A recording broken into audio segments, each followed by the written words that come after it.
Why, here's the Associated Press. Why? And I'm live. Hello, baby. How you doing? What up, world? What the fuck is up? He doesn't get the Donald Trump treatment at all. Why it's not racist? Why it's not historically racist? And we're going to get to that. Yeah. We're talking about stern judge here. Now, we're trying to fix these cases, man. That's crazy, man. Very, very important. Democrats. That's why I don't vote. I can never vote. I can never vote. I can never vote. And the first thing we're going to do here is take a look at this. We have one looker. This supposed judge here. We're going to take a look at him first. And the judge needs to be put on trial. Facts. Bruce Schroeder. Well, I wonder if we have any information about Bruce Schroeder. He looked like a white supremacist. Know anything there? Well, there's a white few things you can find out. Few things you can find out there. He's been because you going against the law. You can't do that. You got to call them victims because they got killed. You know what I'm saying? They call them victims. So that little white kid get off. County Assistant District Attorney. He was promoted to the position of District Attorney in 1972 and was there until 1977. He went into private practice and allegedly amassed a sizable fortune. He was appointed to the Kenosha County Circuit Court as judge in 1983. In 2014, he ran for the judgeship again and won.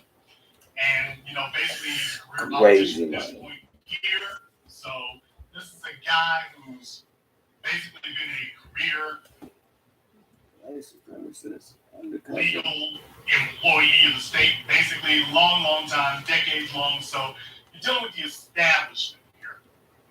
You're dealing with the establishment is what you're dealing with. So you got these people in these jobs. I say that because I want you to understand when you take a look at this guy here and you see where he's been, you start finding out here that you start hearing things. Earlier this year, after he started making waves, when he started defending Kyle Rittenhouse, way earlier this year, because from the very beginning he began defending Rittenhouse, they were already knocking down his sentences at the appellate level. They were already doing that. So if you take a look on your screen here, by the way, they were already knocking him down at the appellate level. Wisconsin Appellate Court rejects most of shaming sentence. Now, what does that mean? With the Wisconsin Court of Appeals on Wednesday threw out part of a woman's shoplifting sentence that required she tell the management of any store she entered that she was on supervision for the offense. Markia Brown, 28, of Milwaukee, supremacist, white supremacist sympathizer. I wonder if there's any infamous sheriffs from Milwaukee who have a record of being white supremacist sympathizers. Maybe even black white supremacists. I wonder. New one. Well, that ain't no one. Because he look. Find something about Milwaukee. In any case, Markia Brown, of Milwaukee, pleaded guilty in 2018 felony retail theft for helping steal $2,655 I love the brother basic like to give the news real. Kenosha County Circuit Judge Bruce Schroeder everybody else. 15 months in prison and 2 years of extended supervision said he feels that embarrassment does have a valuable place in deterring everybody else that shows up in my algorithm and I'm like, what the heck is this? I was like, this or something new. Sometimes I shouldn't be so and it could make it hard or impossible for Brown to buy groceries or other necessities if she is asked to leave those stores. Quote, we do not see where such a requirement would start and stop, the court said. The appellate court did uphold Schroeder's condition that Brown not go to the Pleasant Prairie Outlet Mall during the supervision, the Journal Sentinel reported. Quote, the condition is narrowly tailored to the physical location of Brown's crime, the court wrote.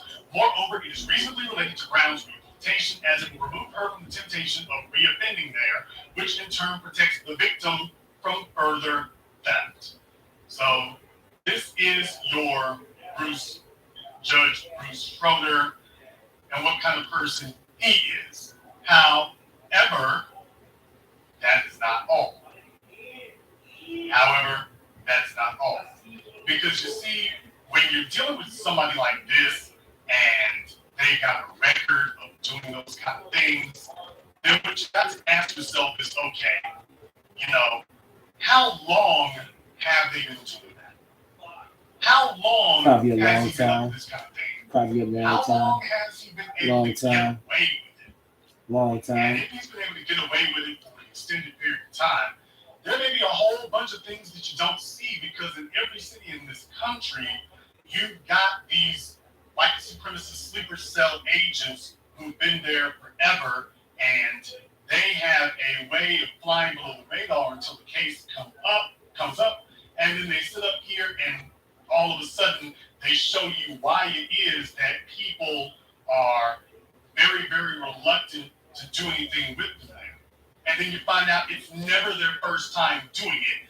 You find out that they got a long track record of doing this kind of thing that stretches back years, if not decades. It's never their first offense. So when you see him in the back or a Kyle Rittenhouse like this, it's never the first offense. Let me show you a little bit more about Judge Schroeder here. We'll take a look at this from Madison.com. You can take a look at that. Does this sound like he's not a repeat offender? Does this sound like he doesn't have a long-standing habit of doing this?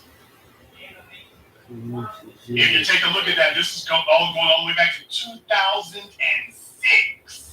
Damn. 2006. Hundreds asked to avoid court of Kenosha judge. By the way, don't expect Roland the Butt Cake Martin to sit up here and be talking about this. He's got better things to do with his time, like looking up donut recipes. But this goes all the way back to 2006. That's all, folks. Hundreds asked to avoid the court of Kenosha judge. Reading from the article here, it says, Holy. And he was from like fucking TV One for like mad years and shit like that during early 2002. And he was like bleep, kiss the Hillary ass and shit. And that's what Hillary was like back in 2000. Oh, I'm not giving no reparations. And like, oh, okay. I remember that. As at the end of November, so at the very most, I remember that 2000. I remember that. At very most, over the course of 3 months, at least 4 months at most. Because the next month my aunt came to live with 50 people said, hey, anybody but him. I know exactly. I remember. Cause that should be a sign to you something's wrong. Mm-hmm. That's supposed to be a sign that something is wrong. Or in the system of white supremacy, it's a sign that something is working exactly the way it's intended to work. They go on to say here that under state law, a person charged with a crime has the right to ask once for a different judge. Quote, it almost becomes irrational. I've had people file on me who had a traffic ticket for bald tires, Schroeder said. Schroeder is known for his occasional fiery style, sharp tongue, and stiff sentences. Now, I just want you to think about that for just a few moments. He sat up here and said, I don't know why it is that anybody would have a problem with me being the judge on their case. I don't know why that is. You have a judge who's literally sitting up here saying that you cannot be called a victim if you are attacked by a white supremacist, because that would be a quote loaded. That judge is a loaded term. You know, white supremacy law firms and shit. Now I wonder if there are any black folks people who attack to the littlest crime. You like. That's what's up. Fucking corrupt people. The officer is not a victim. That's a very loaded term You're not even in a lynch. As a police officer, we don't allow you to be called assailant. Don't got no If good the people in evidence this says world, that you man. assaulted them, or we're going to go where the evidence leads us. I wonder if a police officer claims that they were attacked, does he tell them, well, no, you can't be called a victim?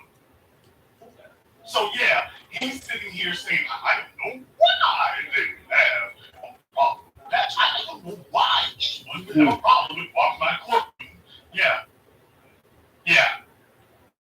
This is back in 2006. I did the digging through this. I did the looking through this. Did it more years than that, because it was older than that. By the way, I came up with this. You will see this nowhere else, by the way. You're not going to hear it. While everybody else is going to be squawking about Judge Schroeder, they don't even know his name. I brought you up not just what he said. It's not just the judge in the Kyle Rittenhouse case. I brought you his name, and now I bring you the backstory. This is the work of the black media. If you all want to know what it really looks like to be the media, this is what it means to be the course of to be the black media in the course of our duties. They want to say here, Schroeder is known for his occasional fiery style, sharp tone, and stiff sentences. He can also be unpredictable, says defense attorney Michael Kashini. Keep up with that name, by the way. From a defense standpoint, clients like somewhat more certainty, Kashini said. Many of the cases transferred out of Schroeder's courtroom land in the court of Judge Wilbur W. Warren III, the county's other felony judge. Warren said Schroeder's reputation for being harsh is more a matter of perception than reality. Quote, I think Judge Schroeder is sometimes stern in his sentences, but the sentences are no longer on the average, no worse than any other judge, Warren said. Warren's court squeezes in the additional cases by starting earlier in the morning and sometimes ending later in the day. So they have basically allowed this suspected white supremacist judge to sit up here and gridlock the court system, and nobody from the governor to the assistant lieutenant governor to the attorney general to the judicial board, nobody has stepped in here to say, you know what, there's a problem with that. Mm-hmm. Nobody. Been there for decades now.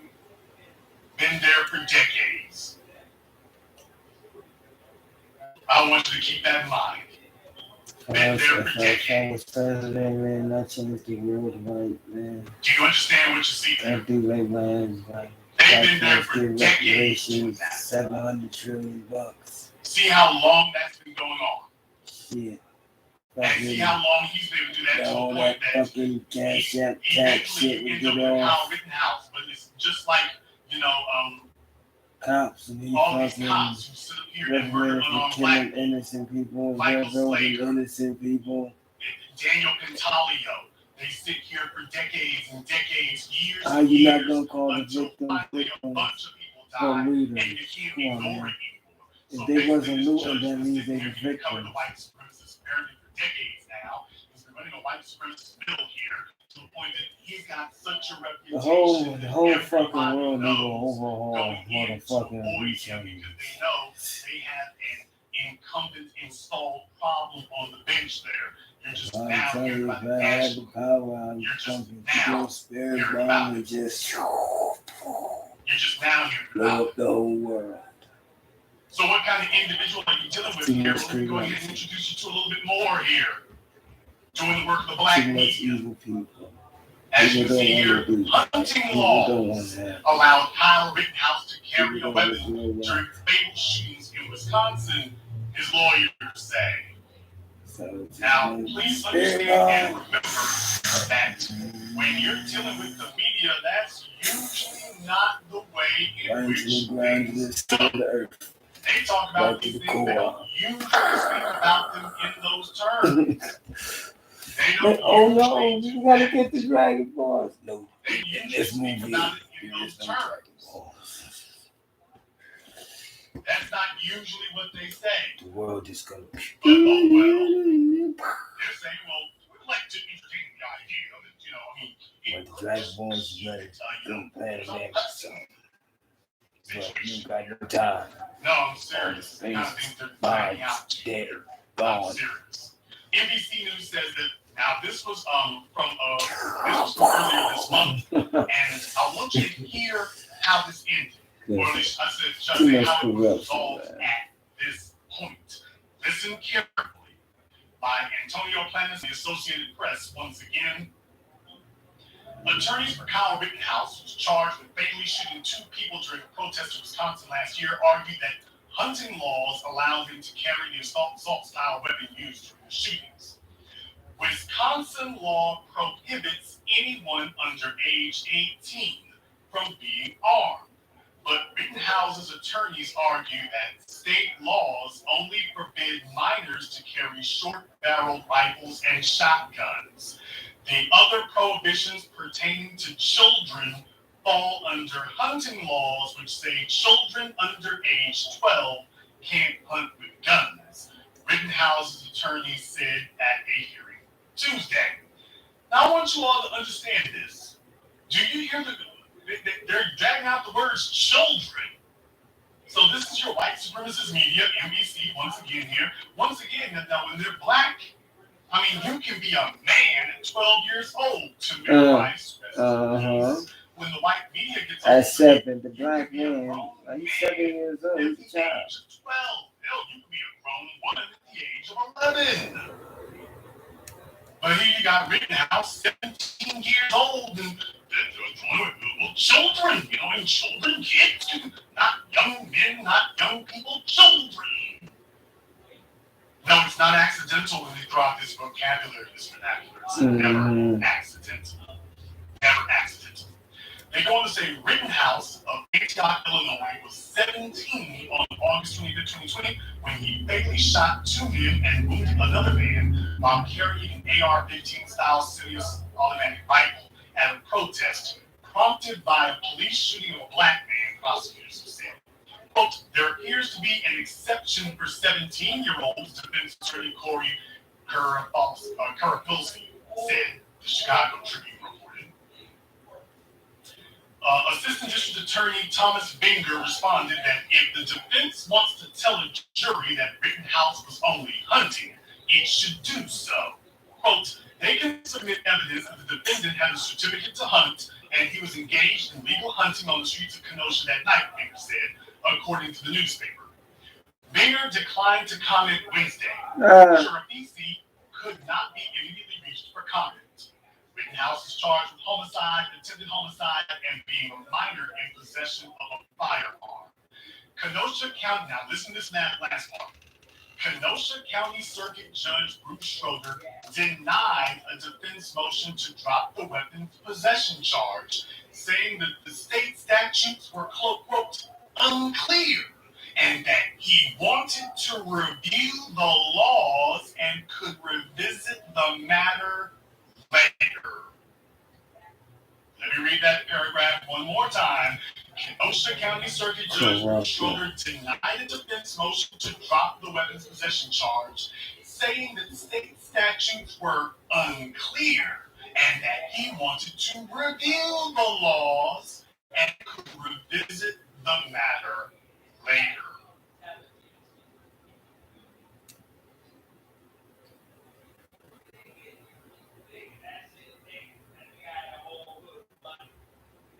The point that I was making to everyone here the entire time, the point that I've been making, the point that I'm saying here, that you are not witnessing some unrelated series of events. You are witnessing the execution of a white supremacist shadow government.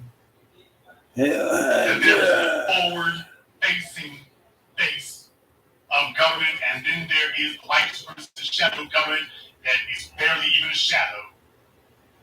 Right. Now, this is exactly where they are right now. That when your parents, when the elder gods of state told you the Ku Klux Klan didn't go anywhere, no, they didn't go anywhere. They're treated in the white sheets, black robes, and if you want to know where they are all over the place and everywhere. Facts. They went into law enforcement. They went to places where they could be in charge of directly harming black people, and now they have gone into overdrive to be able to protect those who harm black people. And they are doing it in a systemic way. And the media otherwise would be flipping out if it was LGBT or anything else. Whereas black people, they revert back to, ooh, but I mean, this is the big unusual. She's supposed to die there, but you know what I mean? Ain't y'all do that just with the loud. Right up until a black judge or a black prosecutor does it, they don't all like of a us sudden, and give us some motherfucking everybody jumps up and tells you what you cannot do. Shout out Kim Fox. You find out real damn quick what you cannot do. Yeah, when you're a Kim Fox or somebody, you find out real damn fast how much power you don't have. Mm-hmm. And all of a sudden, all the power they told you were unstoppable about, you lose that in a damn day. You lose that mid-damn trial. Remember the state's attorney down there in Florida was talking about she wasn't going to ask for the death penalty. Yeah, they spun that around in a couple of days. Didn't take them any amount of time. She said she wasn't going to see the death penalty, but in a case where police officers were killed, she found out real damn quick, oh, we don't have to wait for an election to take your powers from you. We don't have to wait for an election to take your powers from you. We can take your powers right now. We can snatch your authority right now. We can take it from you right here, right now. We don't have to wait on anything. You all notice how that happens when you're black? They don't have to wait for an election to snatch your powers from you. They can take those powers right then. Kind of amazing the way in which that works, isn't it? Kind of amazing. Yes, the white supremacist trolls are very upset because they're like, but damn, you're not supposed to be shining a light on this right now. We want black folk to talk about anything else. Oh, no. We're putting the light on all of this so the young folk can understand the system of white supremacy is alive and well and in operation.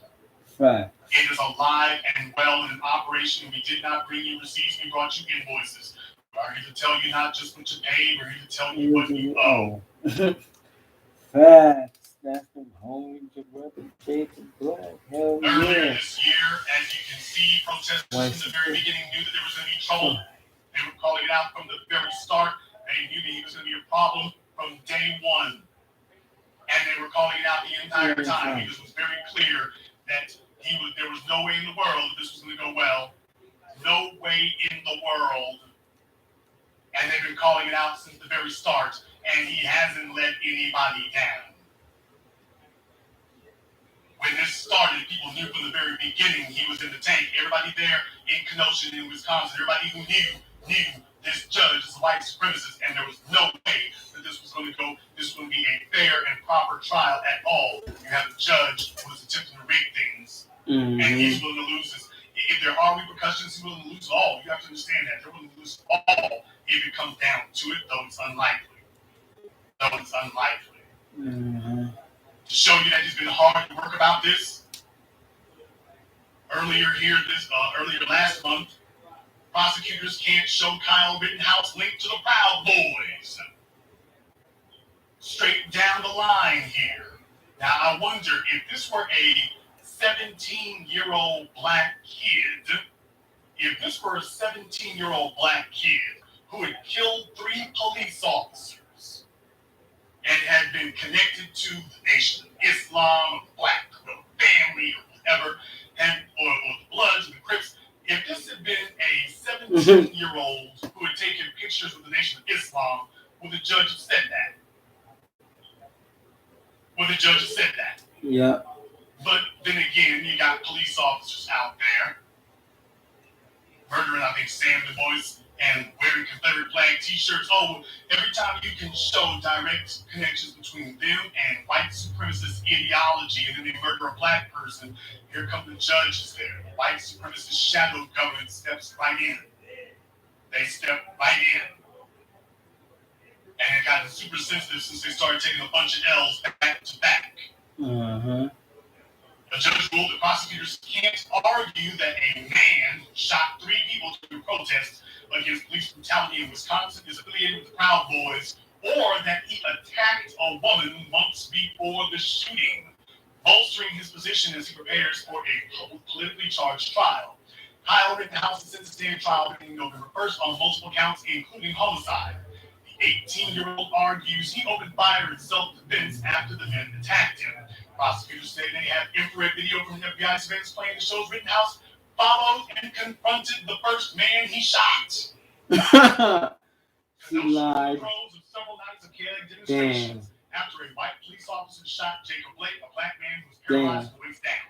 Rittenhouse traveled from his home in Antioch, Illinois, 20 miles to Kenosha on August 25, 2020 in response to a call on social media to protect businesses there. A call on social media from whom? He's not law enforcement. Right. And had there been a bunch of black folks showing up with guns in white neighborhoods, we're here to defend the neighborhood, the police would have gone after them. But we all know that the police and the white supremacists in here are one the same. Rittenhouse shot Joseph Rosenbaum, Anthony Huber, and Gage Groskowitz with an AR style semi-automatic rifle, killing Rosenbaum and Huber and wounding Groskowitz. Conservatives across the country have rallied around Rittenhouse, raising $2 million to cover his bail. $2 million. During a hearing last week on several motions, Assistant District Attorney Thomas Binger asked to argue at trial that Rittenhouse subscribes to the Proud Boys, white supremacist philosophies, and violent tactics. Binger pointed out that Rittenhouse was seen at a bar with members of the white nationalist group's Wisconsin chapter in January and traveled to Miami days later to meet the group's national president. Binger also asked the judge to allow evidence that Rittenhouse attacked a woman in June 2020 as she was fighting his sister. He also wants to show jurors a video from 15 days before the shootings in which Rittenhouse said he would like to shoot some men he thought were shoplifting from a pharmacy. So once again, now you have shades of George Zimmerman. You have shades of Zimmerman now. You have shades of violent white supremacist individual who was showing full well that they were involved with white supremacist ideologies. They were joining up with people here. They were attacking folks, and they let them go and let them go and let them go until eventually they murder a bunch of people, which is exactly the point. You see, they use expendable assets. Because understand, in the greater scheme of things, Rittenhouse is an expendable asset. He's expendable. In the case of Zimmerman, you might be able to get him off. In the case of, the killer of Jordan Russell Davis, well, you weren't able to get him off. In the case of Dylan Roof, you couldn't get him off. In the case of Rittenhouse, you might not be able to get him off either. But understand, these are expendable assets. Their job, they're the cannon fodder. They are the cat's paw of the white supremacist shadow government. Their job is to go out there and, to tear things up and to raise havoc. And if you can get them off, great. But if you don't, if you're unable to do so, well, that's all right too. But you prefer to be able to get them off to show that you can get away with it. I think it was Michael Dunn. I want to say on top of it, Michael Dunn murdered Jordan Russell Davis. So Zimmerman got off, Michael Dunn didn't. Dylan Roof didn't get off. Rittenhouse, they're trying to get him off. He's probably not going to, but they're working very hard to see if they can make that happen. And it's not accidental. So you see that over and over again. I don't blame the white supremacists. If I were you all, I'd be very mad about this too. I'd be very mad because remember, the white supremacists were trying to be trolls when Amber Geiger's trial came up too, remember? They were trying to be trolls then. You didn't hear any laughing when she got convicted. All you heard was crying and babbling and boo-hooing and singing the blues and walking out of the room smelling like mayo and Alpo. That was all you heard then. So just understand, if you could get something done in the chat room, I guess you would be getting a whole lot more done. Mm-hmm. So I don't blame you. The most you can do is talk a good game, but you usually do a whole lot of crying afterwards. So get ready to hold the L.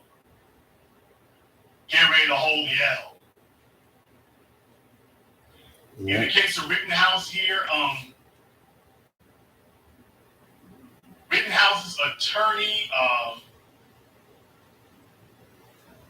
Binger asked for Rittenhouse's affiliation with the Proud Boys. The fight and the video show Rittenhouse's propensity toward violence. He described Rittenhouse as a, quote, chaos tourist and teenage vigilante who came to Kenosha looking for trouble. Rittenhouse attorney Corey Shirapisi countered that none of the events are relevant to the shootings. Nothing shows Rittenhouse was connected to the Proud Boys on the night of the protest, or that the shootings were racially motivated, Shirapisi said, pointing out that Rittenhouse and the men he shot were white. Now, this is something in particular that is misleading to a lot of people, and I want to deal with that. Because this is very misleading to a lot of people, and of course, it would be misleading.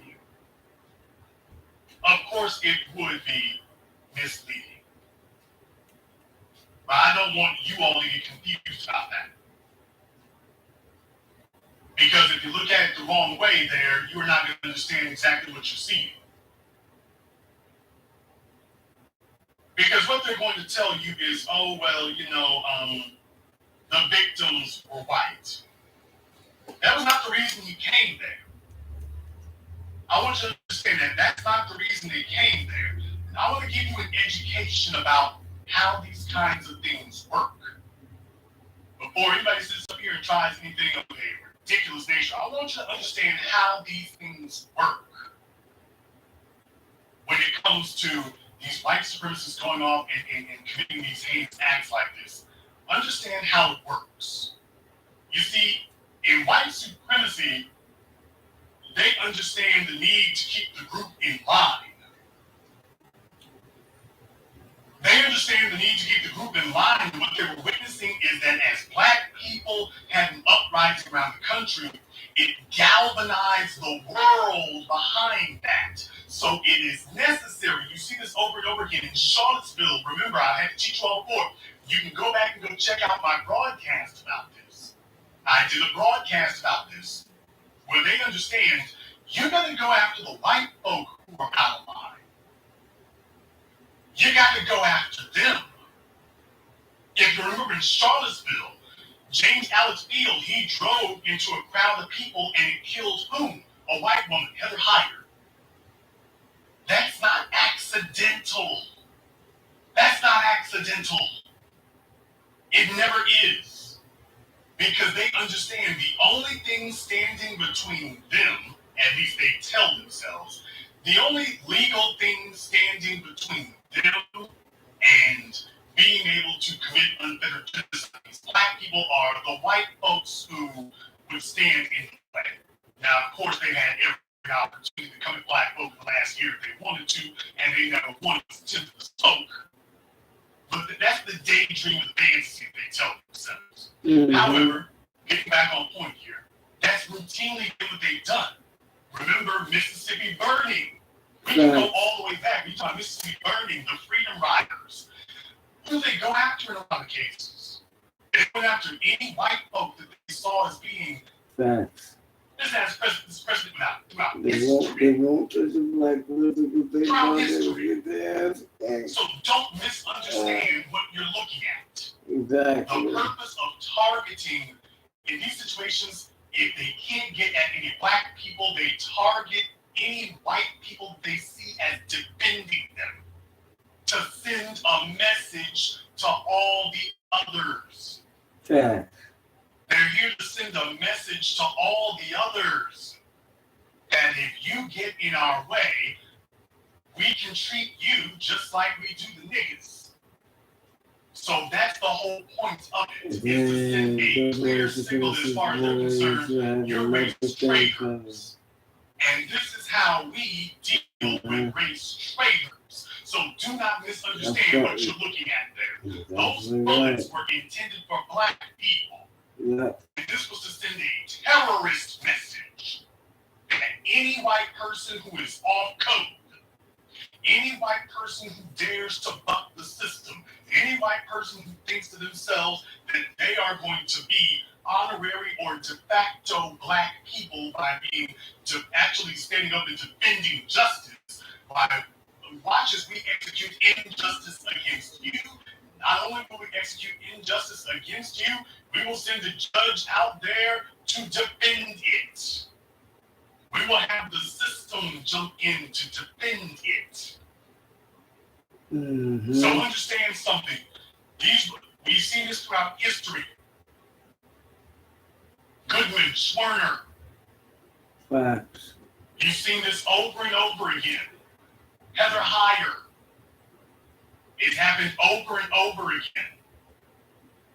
Now, what I want to do here next tonight, I'm warning you in advance. I'm warning you in advance that this is the lowest degenerate behavior that you can expect from the corporate media. I want you to understand this, but there's a reason why I'm doing it.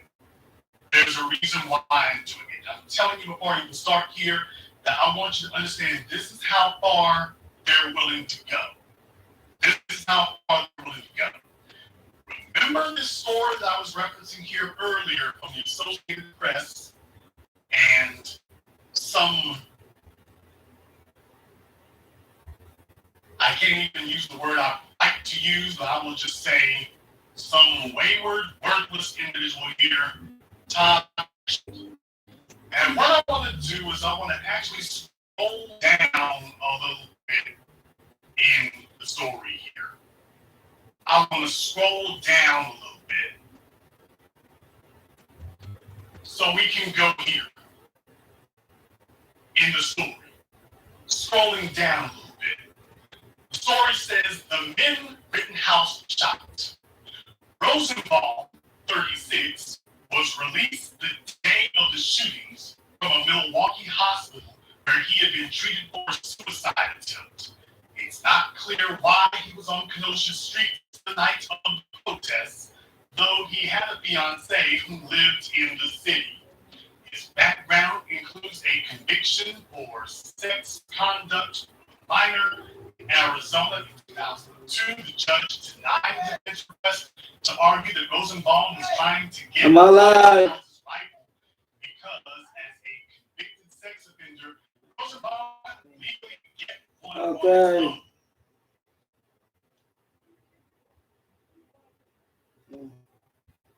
The defense, you understand something, this is like with George Floyd. You have defenses here that some of the stuff they suggest should get them arrested and tossed out of court and listen to nonsense. The judge had, even the judge, even this white supremacist judge found this to be so outrageous. The defense was trying to say that Rosenbaum was trying to take Rittenhouse's gun. He was trying to take Rittenhouse's gun because he was a sex offender and couldn't get one of his own. That's literally what the defense attorneys were trying to say. The white supremacist judge was like, okay, look, I'm a down and dirty white supremacist. I don't even see how we're gonna. I don't see how we can. No, that appeal writes itself. No. Yeah, that sounds all fucked up. Like how? They go on to say Huber, 26, of nearby Silver Lake, is seen on video swinging a skateboard at Rittenhouse before he was shot. He was known around the Kenosha skateboarding community, and his girlfriend, Hannah Giddings, said skateboarding was his life. Huber served a pair of prison stints stemming from family conflicts, including choking his brother in 2012. A great aunt, Susan Hughes, said Huber was involved in protests because he was, quote, very upset that a police officer had shot Blake, who was left paralyzed from the waist down. This is the Associated Press now. This is the Associated Press. This is the Associated Press putting the victims on trial.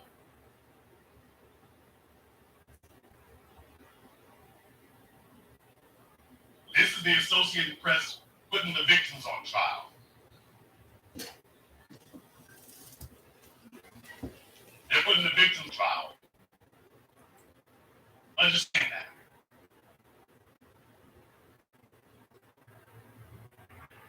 Next, Grosskreutz, 27, of West Dallas, about 30 miles northwest of Kenosha, and said he attended several protests following Floyd's May 2020 death.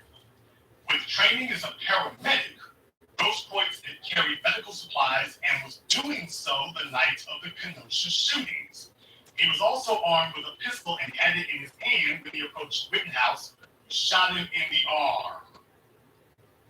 Now, this is the Associated Press basically acting as the defense attorneys for Rittenhouse and friends. This is the Associated Press sitting up here being their defense attorneys, and this is what they always do here. So they're letting you know is that, hey, if you're a white person and you're off code, we're going to dig into you. We are going to put you on trial is what we're going to do. If you're a white person who doesn't toe the line, doesn't carry the water, we're going to go after you. Publicly, we are going to go after you. In the media, we're going to dig up anything and everything. Folks, these are the victims. And I ask you a question. Did they do this type of investigation of the women who accused Governor Cuomo? Did they do this type of investigation of the women who accused R. Kelly, of the women who accused Bill Cosby? Did the Associated Press do all of this? No. Or did we in the black media have to do all this digging? Did they do all of this for the victims? Nope. For the victims. For the victims. And as black males out here, as black people, can someone explain to me at any time, when has a black person been allowed to just go around with a rifle going down the streets talking about, I'm here to enforce the laws? When has that ever happened? When do they allow black people to just march down the streets with rifles and declare we be going before we even step out, man. They ain't letting it do that. So you let a little white kid with these guns and the protests, you like,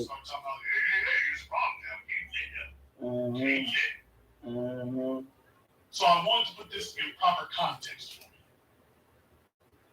You're dealing with a white supremacist shadow government. You are witnessing a white supremacist shadow government standing up here, and this is their last desperate gasp to make it clear that white supremacy is the law of the land. And remember, it is not power if you cannot use it. So they are here to make very, very clear. Oh, no. The law is whatever we say it is today at this moment. Now, in 2 minutes, that law could change, in which case we will let you know. Right now, the law is whatever we say it is. That is what the law is. Whatever we say it is, that's the law. That's the law. That's the law. Just understand that. If you thought it was a problem, you were right. If you thought it was a problem, you were right. And that's the point I'm trying to make to you here. So there's a reason why I went in depth and dug up as much information as I could right here to show you the concrete evidence of this white supremacist shadow government. This is just one of many. This is just one of many. That is why our pushing back against it has been so important, because they were not expecting that. They weren't expecting it. They were not expecting us to do that. Now that it's happened, now they're trying to figure out how they can rework the playbook, because it's not going the way they intended for it to. But we are just getting started here tonight, so I want you all to hang in, strap in tight. We got a whole lot more ground to cover here, including going in a direction that you probably did not suspect we would be going into, but we're going to be going there as well. So go ahead and stick around. We are going to be taking a very brief commercial, non-commercial break. So definitely stick around here and you'll be joining us on the other side of that. In the meantime, I would like to thank everyone who has contributed to support tonight's program. We appreciate your support. Andrew L. Thank you very much for your support. Brother Chadwick, we appreciate it as well. And Brother Tunde, I see you out there. Thank you for your support. And when we come back, we will have this story and more. This is the Black Channel. Within us is a powerful spirit, a God-given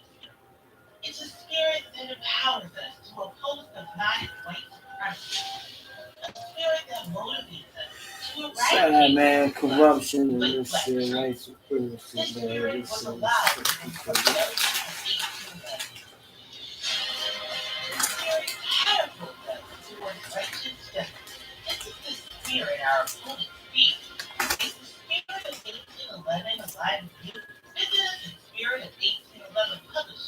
Buy our novel, War of the Heart, on sale today at Amazon and Barnes & Noble. Spirit of 1811 Publishing. Our story, our pen.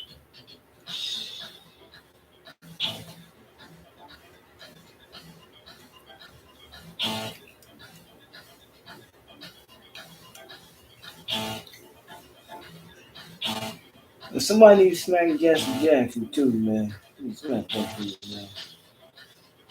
He was gonna kill we foundational black Americans. The black Indians. You know what I'm saying? The indigenous, I'm just man. This motherfucker. So we haven't got Americans. Man, we was calling ourselves black Americans and back in the days we didn't even need Microsoft Office, and much more are 50% off discount beginning soon. So be sure to text this need software. civil rights coins, man. They got to go, man. They a rap. It's a rap, because if you let this shit happen, where's the Black Caucus at? Oh, they ain't gonna do shit because they don't even got power. They don't goddamn selves. Shit. Like, people don't want to do right. You got evil people. Then the people who are good gotta shut up for their job because they don't want to get fired or anything because they don't want to look at it. Like if you know the truth, just tell it, man.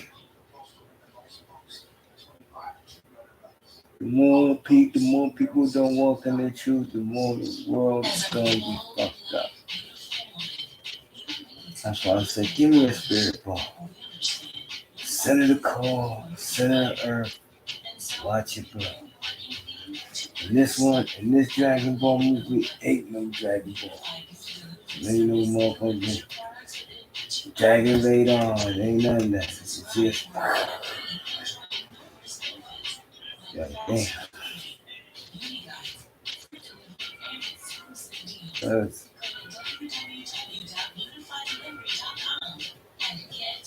If the world could be correct, why the world gonna still continue? Spirit ball.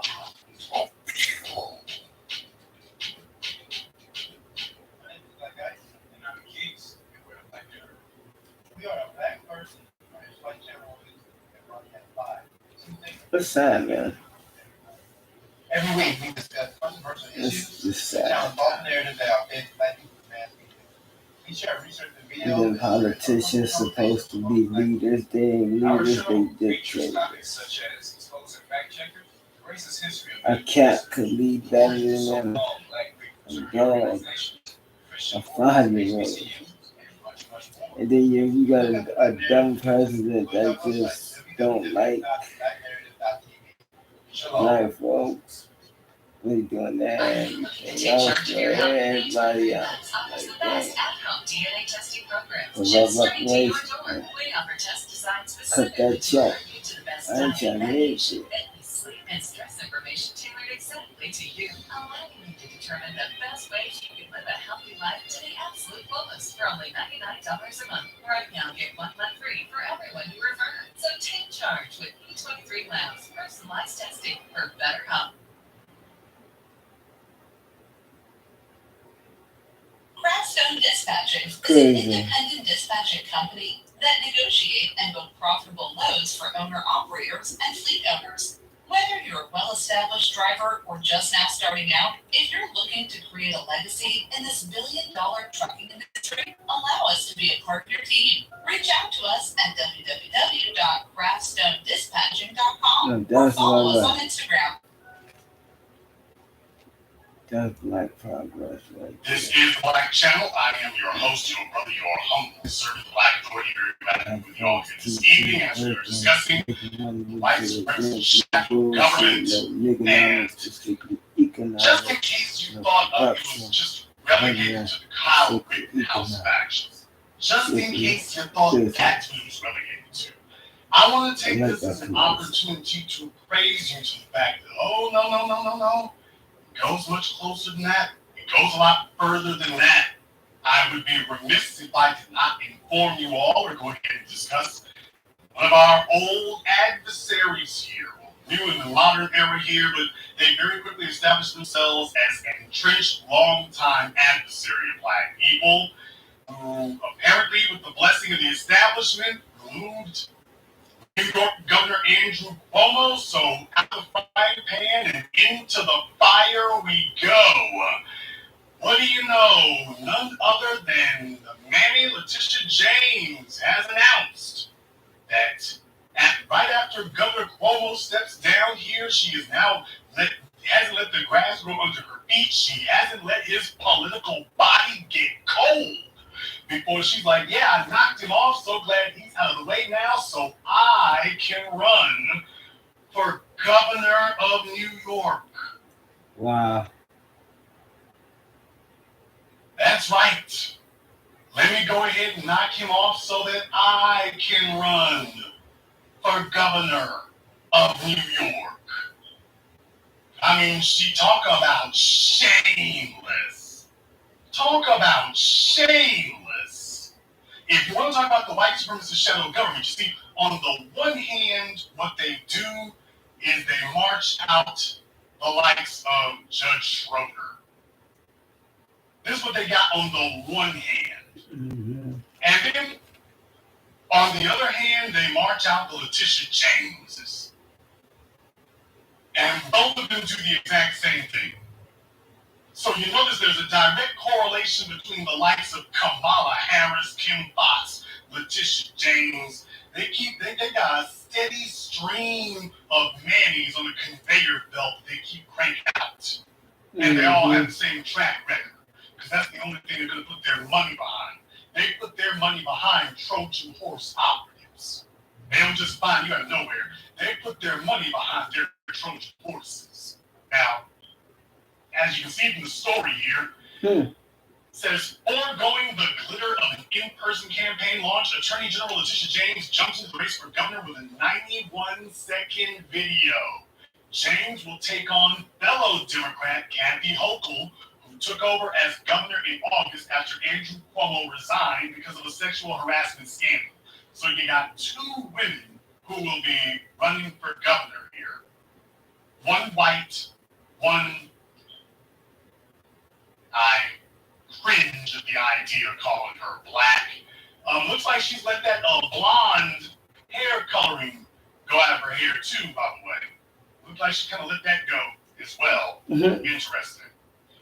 Well, here is the video that she posted on YouTube. This is the video she posted on YouTube, and man, what is it with these people when they select their Mannies? What is it with them? And just everything is just cringeworthy. It's real awkward. It's real strange. It's real unnatural. It's just really, really crazy. As you can see from the first picture here, by the way. I mean, now you know this never ends well.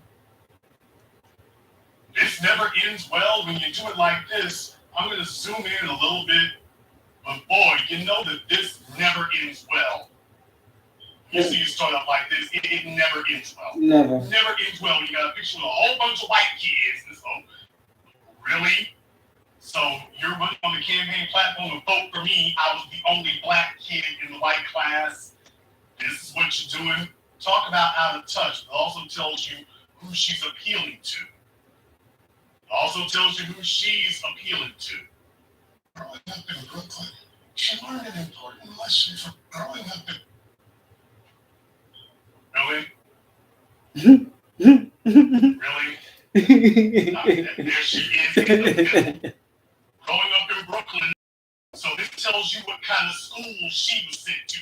Remember, I told you that coons aren't born, they're built. I've been telling you this now for over a decade. Coons aren't born, they're built. It runs in the family. So they have to be inculcated to be comfortable with this. So there you go. As I was saying to the caller last night, this isn't something that just jumps up out of nowhere. This doesn't just jump up out of nowhere. They from the time they're little kids, they're all in schools, these majority white schools, and they start grooming them from the time they're children. Y'all, they gotta make sure that they check your profile and check your portfolio. They got your dossier going all the way back. All the way back to make sure there's no I's that weren't dotted and T's that weren't crossed. They know your whole profile. Not gonna be any wild cards laying in there. See, they try to make sure I was a wild card. Horses or sleeper agents. They make sure they had their hooks in you. I was a wild card. Yeah, track you the entire way, but you are well, fully invested. So if anybody was wondering, we're talking about the Simone Sanders and the Kareem Pierres and the Barack Obama. Folks, I can sit here and name one after another. Just understand, this will go over the head of the Biden butt kissers and the ADHD crowd out there. So over their heads, but for those of you who listen to the black media, I didn't just say these things because it sounded cute. When we go down the list, down the aisle, John Lewis. Remember John Lewis? You saw him sitting up dancing all the way back to grade school. Remember? He was yelling out the need to innovate things all the way back to grade school. They knew what the hell they were grabbing. With Barack Obama, they knew what the hell they were grabbing. Kamala Harris, they know what the hell they've been grabbing. Tish James, Simone Sanders, they know what the hell they're grabbing. You notice all these folks that their records stretch back real long to the time they were children doing this kind of thing. Facts. Oh no, they left nothing up to chance. Nothing up to chance. Facts. Growing up in Brooklyn, she learned facts. You just think that's the facts. To speak out, to speak the truth, and to speak for those who don't always have a voice. Oh God. Let me tell y'all right now, we're going to be doing a lot of stopping during this video because this video is the gift that keeps on giving. This video is the gift that keeps on giving. She ain't fighting for black folks. She's fighting for her parents. To speak out, to speak the truth. Damn. Brooklyn Atlantic Yards plan a bad idea, says Tish James back in 2004.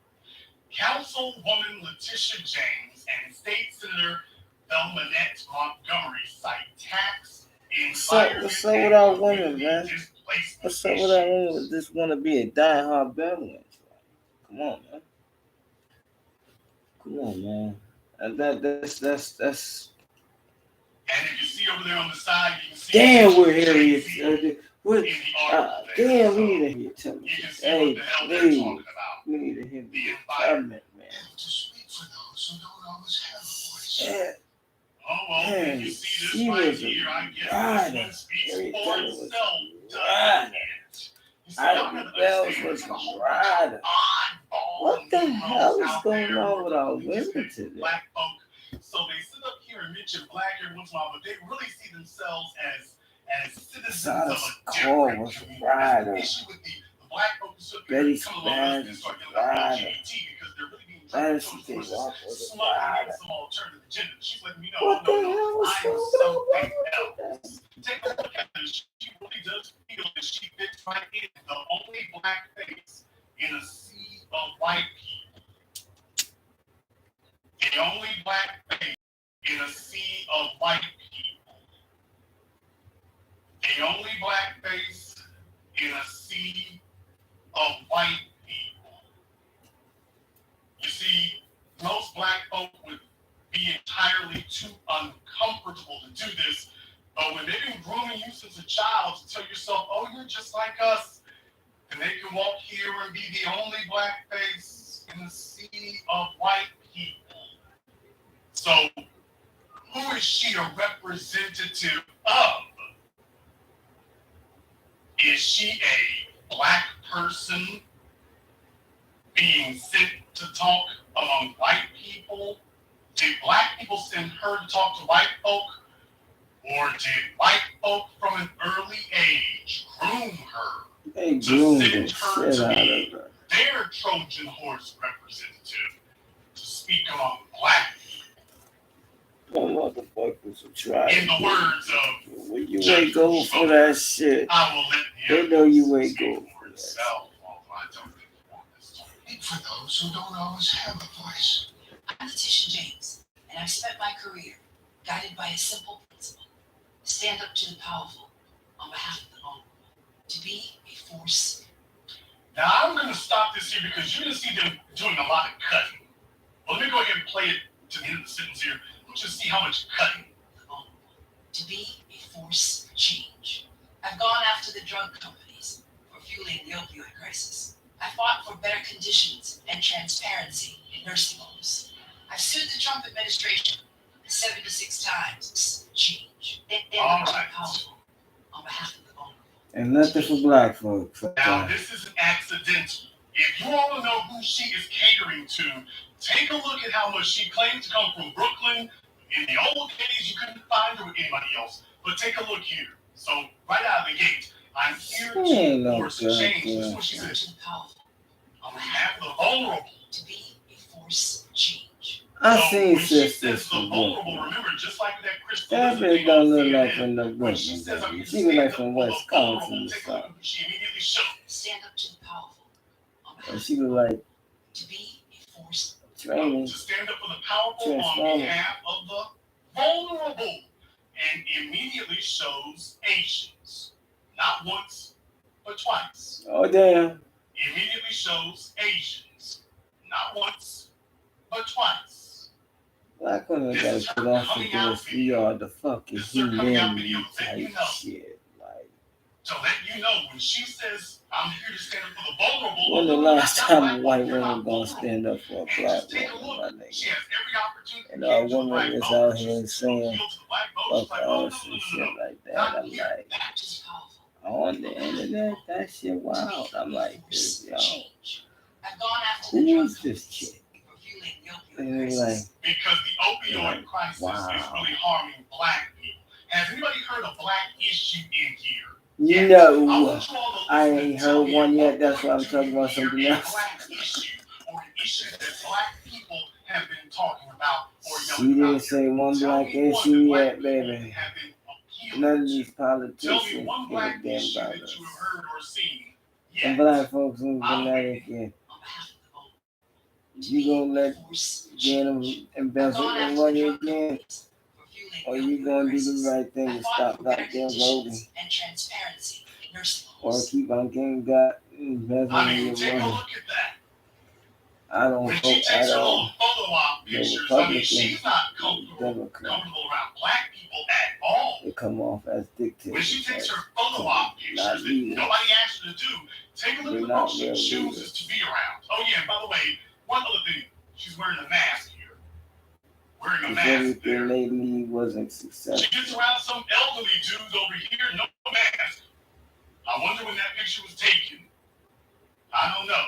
But if this picture was taken recently, you're around the elderly. Yeah, she cares about the elderly so much that he take this mask off here. All right. I don't know. You tell me. For better conditions and transparency in nursing homes. I've sued the Trump administration 76 times, but who's counting? I've taken action to divest our pension funds from fossil fuels. I've held accountable those who mistreat and harass women in the workplace, no matter how powerful the offenders. I've mistreat and harass women in the workplace, no matter how powerful the offenders. I fought for affordable housing and worked to eliminate the NRA. Today, I am announcing my campaign to be your next. Hilarious. Today, I am announcing my campaign. These No matter how powerful fucking the offenders. I fought for affordable politicians housing. is hilarious. Okay. Liars are I fought hilarious. for affordable housing. How many of the folks behind her need affordable housing there? All right. None of I them. worked to eliminate. I worked to eliminate the NRA. How many of the folks here are the NRA? The NRA. Today, I am announcing my campaign to be your next governor. Letitia James is running for governor for good pay. Every time you turn around, Show me where she's doing anything for black folk. Jobs, a healthcare system that puts profits to protect the environment. Well, I'm very glad to see that Letitia James is worried about anti-Semitism. Long Island against anti-Semitism. Very glad to see that. Her and Chuck Schumer. Because, of course, damn, black folks, we got so many goddamn in-house enemies that just became politicians and shit. He's like, God yeah, damn. they're gonna make sure his daddy's not far behind. Malcolm They told want you us to about know who it is that brought them. See, this is for the purposes of letting everybody else know. Oh, don't worry, she belongs to us. People ahead of profits to protect the environment, make housing more affordable, and lift up our school pay more affordable. Make housing more affordable. Once again, back to she's here for Asians. I mean, she's making it very clear. Oh, I'm pandering to the Asian vote. I'm not really concerned about black vote. It's the Asian vote. That's all I'm concerned about. Vote. That's all I'm concerned about. Black folk need to take this as a very clear message being sent. It used to be that they were really just low key about spitting in black faces. She let me know I ain't getting you niggas. The Asians are gonna put me over. That's literally what she's saying. Do you understand it? She's saying that whites and Asians are gonna put her over. That's literally what she's saying. And lift up our schools in every neighborhood. We can do this if we stand up and speak out together. If we stand up and speak out together. I know I've been accused of having some dramatic intonations, but really? Stand up. We can do this if we stand up and speak out together. Yeah, I'm over in the corner. Wait a minute now. What, you think James Earl Jones? You can't make this shit up, man. These politicians, Letitia James, for New York. Well, she's definitely not for black people. Exactly. Damn, sir. She was for New York. She was for black folks from New York. Right here, the plot. Wow.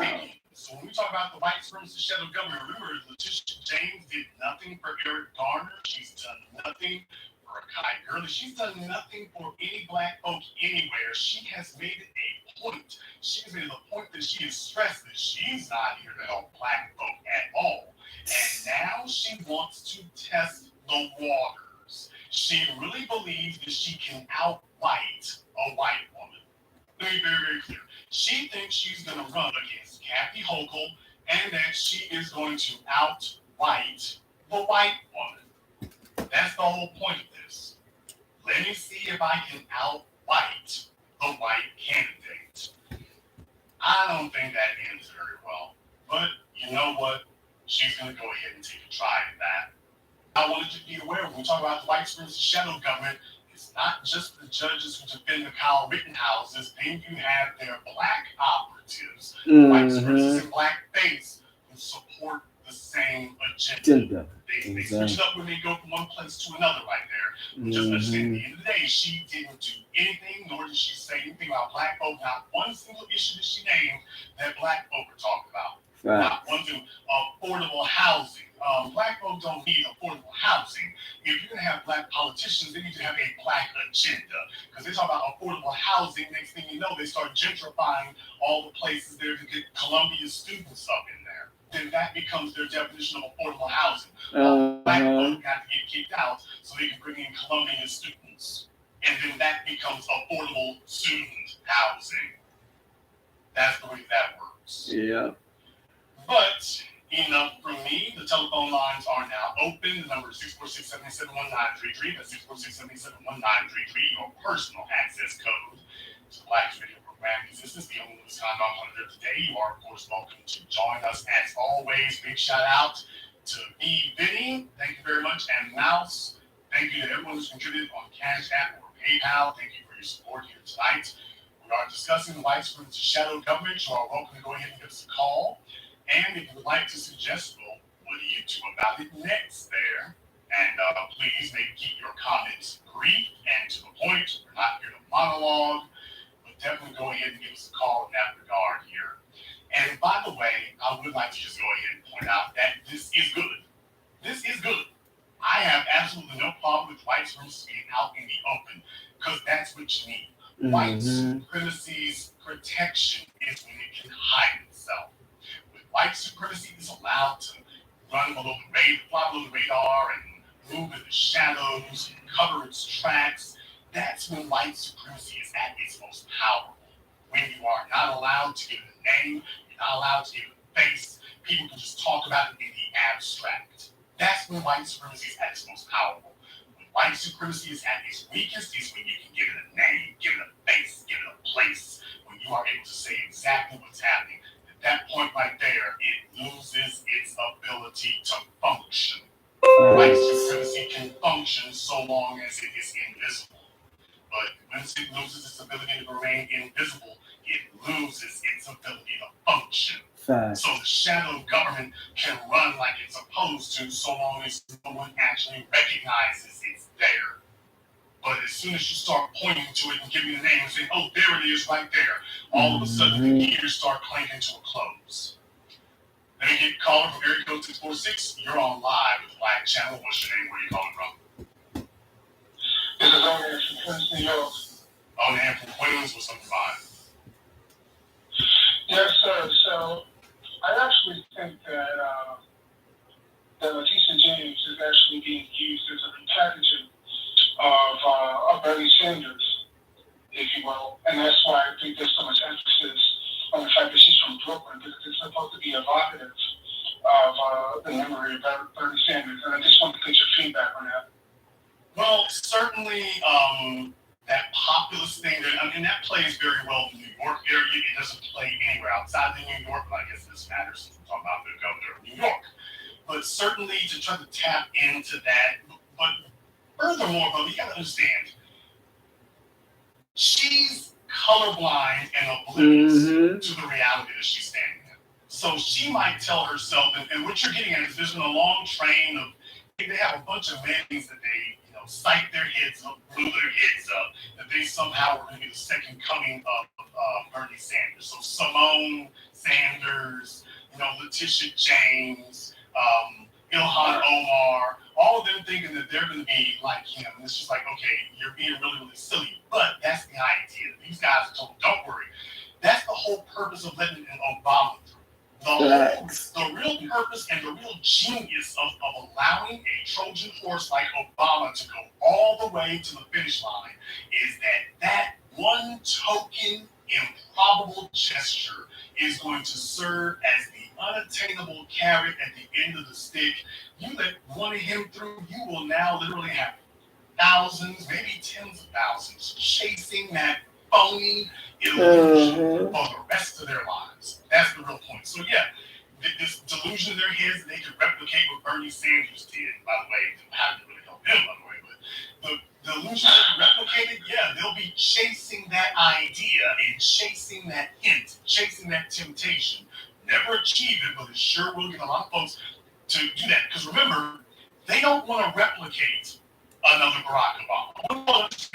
Their goal is not to replicate another Obama. Nope. Their goal is to replicate a legion of Stacey Abrams. A bunch of black folk who lose, but they remain faithful losers. And you lost, you didn't gain anything, but you remain faithful to the cause. Just understand that. They're not interested in making another Obama. They want a legion of faithful losers who are just happy that they got invited to the party. Stacey Abrams lost the race for governor, and they basically have trotted her big size 18-built ass from one state to another. No real results to show for it, by the way. But they keep trotting her around, and that's it. As long as you're a faithful mascot, it's not going to challenge any of us. You're going to rally, quote unquote, rally the black vote and not challenge any of us. That's the goal. Keep that in mind. Thank you very much for giving this call. Now you're going to get called here, code 215. You're on live with Black Channel. What's your name? Where are you calling from? Good evening, brother. My name is Alan there. I am calling from Philly. I just wanted to say I love you so much. Thank you for enlightening us. That's all I wanted to say in today's story. You don't really get a lot of news like that anymore. The only brother I had and was able to give us that news they're trying to indict him, and you are the only one that I need that is in that pedestal. I can take that degree to talk the way you are talking to enlighten us. And for that, my brother, I'm just giving you all the energy from the cosmos and from the ancestors just to say that I love you and don't ever stop the work. And you are doing a great work. Thank you very much for giving us a call tonight. Please do give us a call again. Again, call in from area code 757. You're on live with Black Channel. What's your name? Where are you calling from? This is Tanya from Virginia Beach. Tanya from Virginia Beach. What's on your mind? White supremacy. Originally, I was from New York, only been here for 2 years. Letitia was the first person to legitimize the Asian hate government official, just put it up, open it in, when she tried to create the Asian hate line, and the Black New Yorkers went off. People were like, really? And you brought up Columbia. Columbia University has been trying to get the grant project for the 125th Street and like the West Side for years to make that housing. That's the last bastion because they done took over all of the waterfront property in Harlem. So I'm sure she has a hand in that as well. And lastly, there's one more in terms of Ward Island and Randall Island. They also are trying to put 18 private schools because that's the last waterfront property in Harlem. So they tried to put 18 private schools on the island. So the white kids now can go there, get on the bus, come out, and they won't interact with black kids at all. So I'm sure this is coming on down the pipe and she has a hand in it. Now, you know, you make a very good point here because the thing is, people who don't live in New York don't understand that. That's why everybody knows that in a documentary about that, the first and only of its kind about gentrification. I really did spend a lot of time in New York in that regard. So we talk about, I think, 3030 Broadway. And we talk about how Columbia they basically have, for those of you that have been there, they basically have used Columbia, basically that's their eminent domain tool. So for those of you who thought that eminent domain was reserved just for freeways or parks, oh hell no. They've been using Columbia as their battering ram to take whole blocks in Harlem. So that's really been a strategy that they've been using. Folks who live there understood that, and I hope that enough people have woken up to the fact that Letitia James has been their willing tool in this. That you sit around all this time, this idea that was she black like us and whatnot, and she's been the cheap candidate undermining black people. When it came to Eric Garner, that really should have shown it with everything. The Eric Garner case really should have shown everyone everything. So at this point right now, if she doesn't have her Kamala Harris moment, then it's only literally because black folk there either don't care anymore or don't care anymore. But that would be, certainly that would be the regard. Thank you very much for giving us a call tonight. Let me get called area code 313. You're on live with Black Channel. What's your name? Where are you calling from? What's up, Brother Justin? This is Sonny calling from Orlando by way of Detroit. Sonny from Orlando. What's on your mind?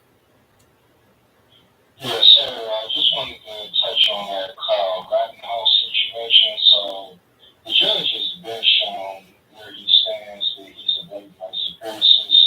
First and foremost, anytime you're out on bail, you have conditions to stay free. Some of those conditions are not indulging in alcohol and drugs, and also not being around unsavory characters and keeping your residence updated. So since he's been on bond, we've seen him out drinking. He was at a hideaway where the prosecutors didn't know that location. And also, he's been hanging around the crowd. So he's already broken his bond conditions. So now the judge is coming with this all the people killed can be called victims. So the judge is just all out of shit. Well, welcome to the law of white supremacy, because when you're black, you get violated immediately. This has been Nipsey Hussle. He never would have made it down the block.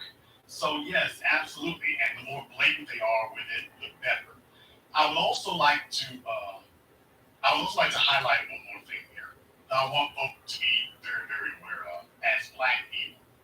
If we are going to be power brokers, then we have got to be able to reward our friends and punish our enemies. And if people do not feel empowered to stand up for us and take to the streets, just understand it's not going to encourage them to do that. So it is very, very important to demonstrate that you can punish the likes of Kyle Rittenhouse so that it reinforces to everyone that we can protect our friends, that we can avenge those who stand up for us. We need to be very, very clear that we can do that. If it seems like we can't do that, just understand that undermines our credibility in people's standing. That undermines it that way. So it's very important that we demonstrate we can do that. Thank you very much for giving us a call here tonight. I certainly want everyone to understand exactly what that means. I want you to understand exactly what it means because we need to be able to demonstrate we can do that. That's where the real battleground here is in that regard. The real battleground is whether or not white supremacist shadow government holds more sway than we do. And when you take the streets, that's when you're saying they're not going to be holding sway in that regard. Facts. They're not going to be doing that. And that's important. We're not going to stay here very long here tonight. I don't want this to be a huge, long program in this regard here. I really want to keep this down to just the facts, and it's very important to do that. You're witnessing white supremacist shadow government in action. You are witnessing it blatantly, whether it be the white judge or the black politician, and see exactly what you're dealing with. From here on in, it really comes down to what we do about it. If you are new here to the Black Channel, welcome to the Haven of Intelligent Black Thought. We do this every weekend, over 129,000 subscribers and rising. We are not a little thing. Make sure you click that red subscribe button, click that notification bell, and stay up to date with everything that we are doing. Share this program, share this. This is going to give the insight and analysis you receive nowhere else. If you want to have the ability to be able to get people up to speed very, very quickly with the events as they're happening, all the pertinent, reliable, accurate facts. This is not conspiracy theory or conjecture. Accurate facts in this regard. This is one of the broadcasts we're able to do that with. So make sure you share that. And if you haven't been to our website, Black. Okay.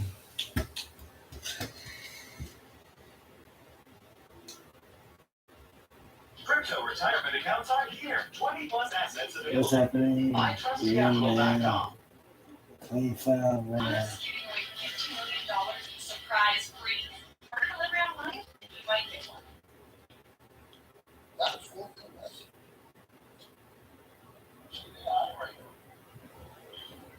Yeah, I like it. You know what I'm saying? Take 4 and 2. Take 4 for the rest.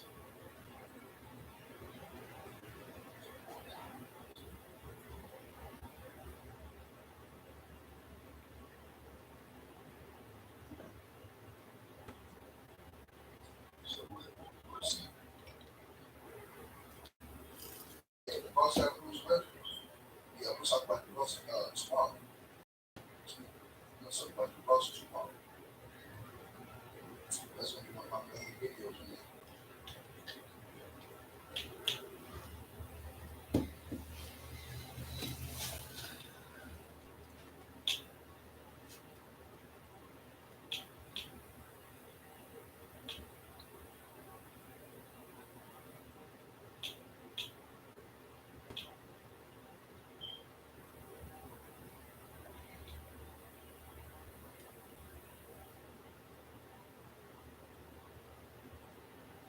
Yes. We have been waiting for this man for a long time. Sin Cara, the international sensation, the Mexican high flyer.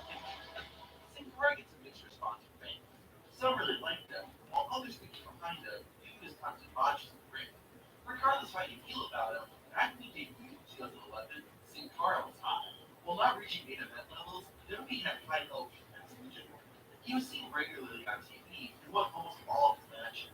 The company wanted to elevate him even further and wanted to do this by creating a storyline where someone was trying to steal Sin Cara's identity. It's been 10 years since fans witnessed this rivalry, so let's revisit it and see how it holds up. There's no better place to start than the beginning. WWE career, Sin Cara will participate in a Money in the Bank ladder match. In his second pay-per-view appearance, Sin Cara was one of 8 participants in the SmackDown Money in the Bank ladder match. At this point, Sin Cara wrestled in 16 matches and only lost 1 of them, so he had a lot of momentum. During the Money in the Bank match, Sin Cara looked pretty impressive.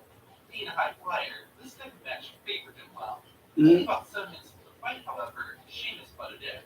The Celtic Warrior powerhouse luchador through a ladder, and while it looked awesome, forced Sin Cara to be taken out of the match. In the storyline, this incident caused Sin Cara to be injured and needed time to recover. In real life, however, Sin Cara had violated WWE wellness policy, and the punishment for that was a 30-day suspension. Despite this, it only took 26 days before fans saw Sin Cara again. The match would return on the August 12th episode of SmackDown. In his first match since Money in the Bank, Sin Cara faced off against Jason Kidd. The luchador looked better than ever. He got the win in his return. The next week, Sin Cara was given a huge opportunity when he was chosen to be one of 20 participants in a battle royal to determine the number one contender for the World Heavyweight Championship. The Faces one actually did pretty well, as he made several eliminations and lasted until the very end, until being thrown out by the winner, Mark Henry. While he did win, Sin Cara was on a roll and was becoming a fan favorite. With the positive momentum, fans were starting to really get behind the Faces one. Unbeknownst to everyone, however, something was wrong, and his ignorance was about to get someone hurt. About 2 weeks after making his return, Sin Cara faced off against the person who won the Money in the Bank, Daniel Bryan. The two had a great match, Sin Cara looking especially good. While Bryan put up a fight, Sin Cara continued to amaze by defeating the Money in the Bank winner. The two athletes shook hands afterward, but while Daniel Bryan was still down, Sin Cara kicked him right in the face. Sin Cara had never done something like this. And in fact, Sin Cara had saved Daniel Bryan from an attack by Alberto Del Rio about a week earlier, so this was really surprising. On the next episode of SmackDown, Sin Cara competed again and beat Jason Kidd in a rematch. While the luchador had never spoken before, everyone wanted an explanation. WWE commentator Josh Matthews got in the ring after the match and asked Sin Cara why he hadn't changed attitude. To everyone's amazement, Sin Cara answered him. Ever since I started here in the WWE, I feel back. Now that I'm here, nobody's gonna stop me.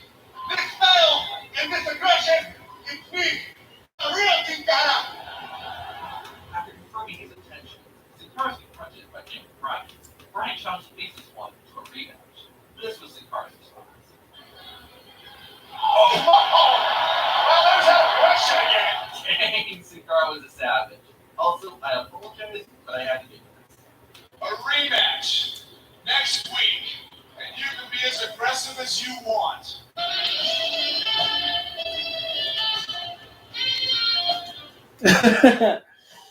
Wow, that's crazy.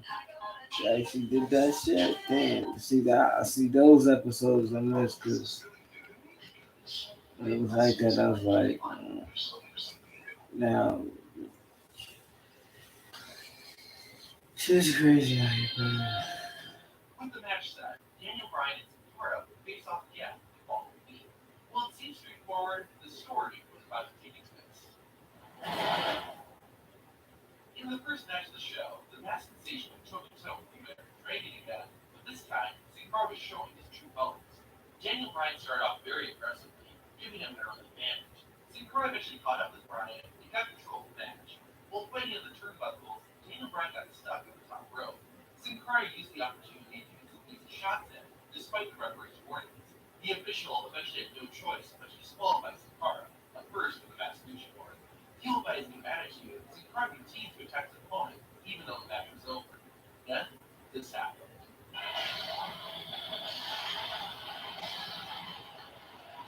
The fans and even the commentators were speechless by what they saw as the two Sin Caras circled each other.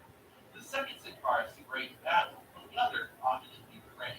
While there were many questions, one thing was clear: there was an imposter among us.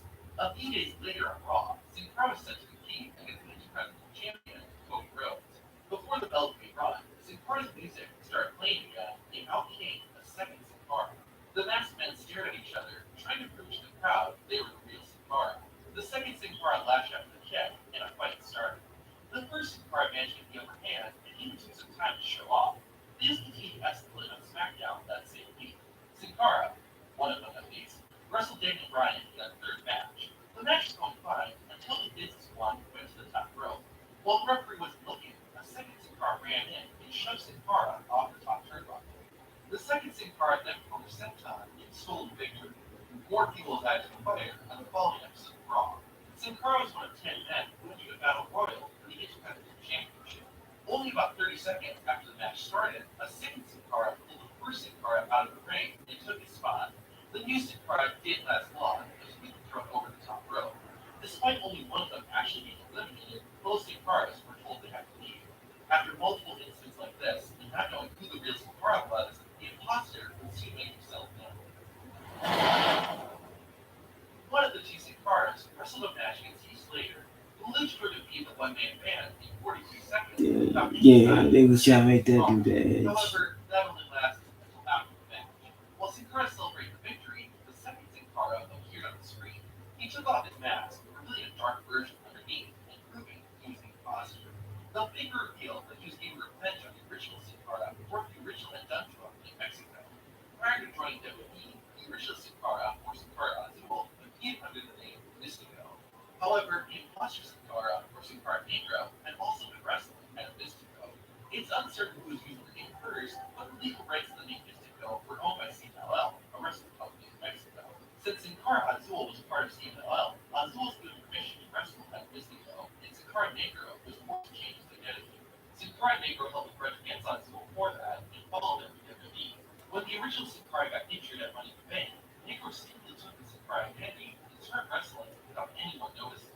After revealing this, Sin Cara Negro and Sin Cara Azul finally got to go one-on-one at Hell in a Cell. At the pay-per-view, both of them threw everything they had at each other. They were not only trying to win, but prove that they were the true Sin Cara. Azul managed to get a pinfall and have his hand raised. Even though he had won, the battle wasn't over. Less than a week later on SmackDown, Sin Cara Azul faced off against the WWE champion, Alberto Del Rio. Sin Cara didn't win the match, but that was the worst part. While recovering from the defeat, Sin Cara Negro came out and attacked the original. While that was bad, what the Baker did next week was plain disrespectful. On SmackDown, Sin Cara was set to have a match with Justin Gabriel. Before he could even make his entrance, Sin Cara Negro attacked Azul backstage. As if that wasn't enough, the Baker unmasked the original and wore the mask himself. Negro then went to the ring and wrestled and defeated Justin Gabriel. With Sin Cara Negro refusing to give up, there was only one way this was going to end. One of these men had to unmask themselves in the ring. The entire storyline all comes together. In the country where the drug was started, Mexico, Sin Cara Azul and Sin Cara Negro were finally approved once and for all who really was Sin Cara. In front of the fans of Mexico City, the two Sin Caras came face to face one more time in a mask versus mask match. The crowd was firmly behind Azul, that didn't deter Negro. While the original started off strong, the imposter managed to take control. Sin Cara Negro wore down his opponent, and he tried to unmask him during the match. Azul knew that would be the end if his mask was taken and followed every ounce of strength to keep the match alive. Finally, Sin Cara Azul got the upper hand and beat him, crowded Negro, and forced him to tap out. The fans already knew Azul was the true Sin Cara, and his victory only solidified it. As part of the match's completion, Sin Cara Negro had to unmask. Not surprising considering his past behavior, but Sin Cara Negro refused to hold up his end of the bargain. Azul wasn't letting him off that easily, and the two began fighting again. Sin Cara Azul eventually grabbed Sin Cara Negro's mask and pulled it off his head. With his true identity exposed, the imposter had finally been put to rest. The week after Sin Cara Negro's unmasking, the man who had been trying to steal Sin Cara's identity revealed his name to Unico. Even though he was no longer Sin Cara, Unico still wanted revenge. He attacked Sin Cara a few weeks after losing the Masters mask match, and they were on opposite teams at Survivor Series. Unfortunately, during that match, Sin Cara got injured and needed time to heal, forcing the rivalry to come to a abrupt end. While the two would wrestle each other once Sin Cara returned, it did become a full storyline like it had prior to the injury. Here's what's really interesting though. On August 2013, Sin Cara made a release from WWE. While you'd think that would be the end of them, Sin Cara returned later that year, only to be Sin Cara Negro or Unico behind the mask. This wasn't part of the storyline or anything. WWE wanted to keep the Sin Cara character going, and since the man who had been playing with left, why not have someone who had already wrestled as Sin Cara in the role? Unico continued to be Sin Cara for the rest of his WWE career. Unfortunately, there wasn't a ton of memorable moments or storylines. This is probably why, in late 2019, Sin Cara, or Unico, was released from the company. In a way, it's sort of the perfect ending. Unico debuted in WWE as an imposter, but he left as the real Sin Cara. Going back to the Sin Cara Negro versus Sin Cara Azul storyline, I really liked it. I remember watching this back in 2011 and it kept me interested, wondering what was going to happen next, which unfortunately is uncommon in WWE. I thought it was great that they incorporated Negro and Azul's past as Mystico into the storyline too. It gave Negro a reason why he wanted to steal Sin Cara's identity, which is also uncommon in WWE. Having the Masters mask match in Mexico was a perfect location. Not only because of the history of lucha libre in the country, but also because As I mentioned, this is where the feud got started. Was there room for improvement? I think so. Did both cars sometimes mess up moves during matches? Yes, this is still, in my opinion, a great WWE rivalry. Funny enough, Sin Cara wasn't the first person to fight us. Watch the video on screen for Olivia Foster Kane's storyline and find out why the days. Yeah, that was crazy. So this is the new Total Plus. It came for the sun. Fun stuff and, all that in-between stuff. No, anything before the show. Which looks better, this or this? Seems to me.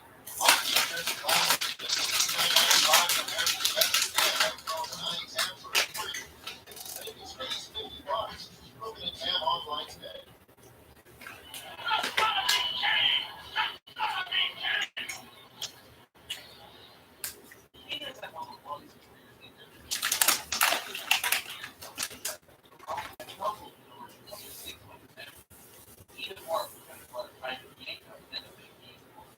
Mm-hmm.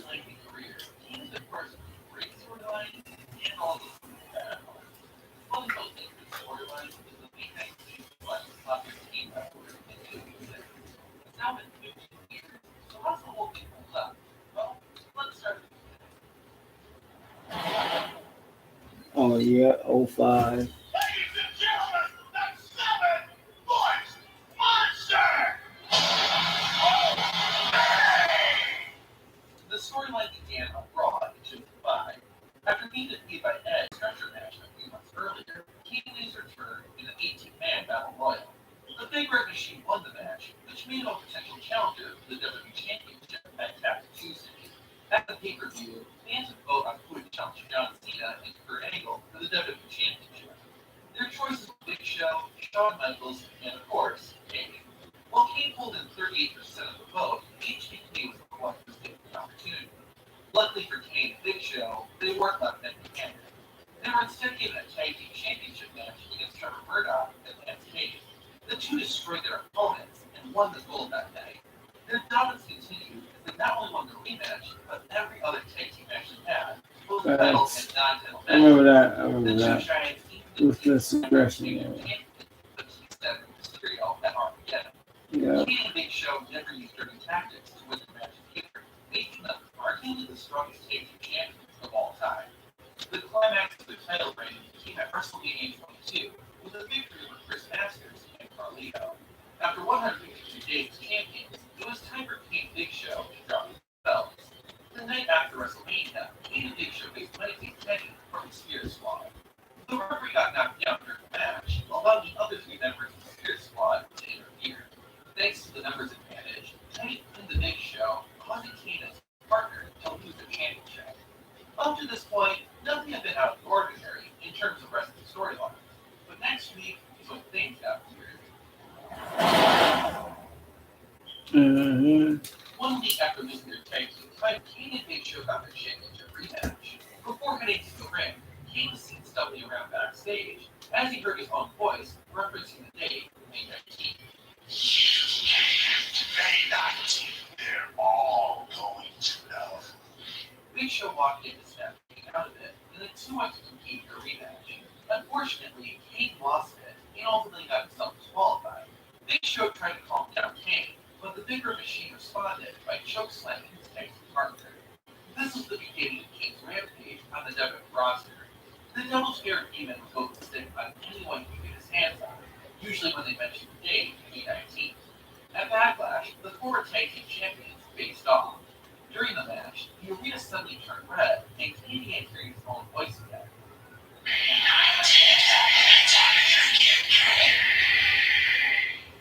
Kane began crawling on the mat in agony, and Big Show decided to put an end to the match by hitting Kane with a chair. For the next several weeks, things stayed pretty much the same.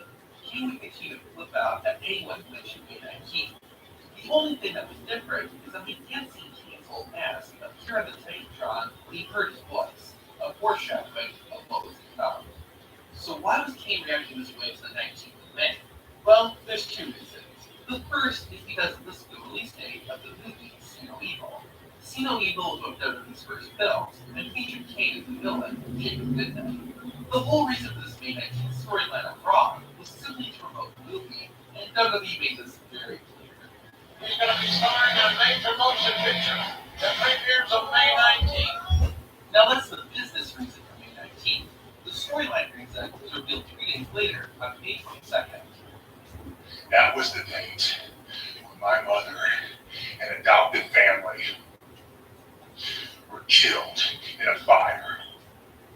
Now that See No Evil had been released and May 19th had come and gone, you would think that this would be the end of the storyline, but things would get even stranger. During a match on Raw, Kane was facing off against the Intercontinental Champion, Shelton Benjamin. Without warning, the lights went red and Kane began hearing his voice, as he had many times already. This time, though, Kane's old entrance music started playing, and out came a man wearing Kane's mask and old entrance attire. The real Kane was in complete shock, allowing the imposter to attack. For the next few weeks, the masked Kane would stalk the original. The two came to blows, and the imposter always managed to overpower the real Kane, adding an interesting wrinkle to the storyline. While never stated or explained, it was implied that this imposter was the one responsible for the voices Kane was hearing.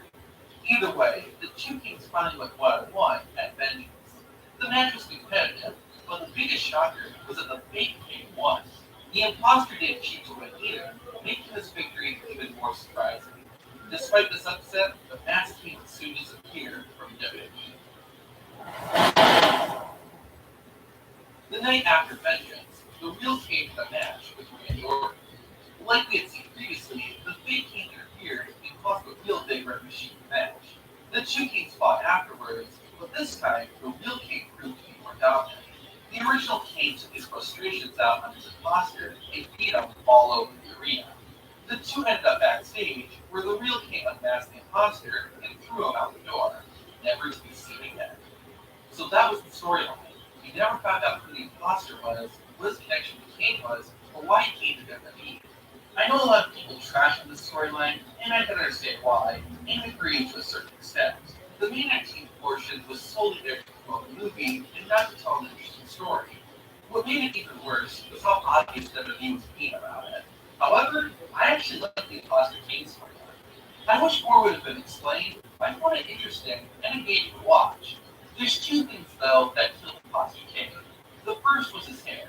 When he made his debut, it was all goofy, just looked silly. For years I told myself that didn't look that bad, but upon rewatching it, yeah, imposter Kane looked kind of ridiculous in his first appearance. They fixed it later on, but you only get one chance at the first impression. The second thing that killed the imposter Kane was his match with the real Kane at Vengeance. Both men did a good job, but the crowd wasn't into it, and even started chanting.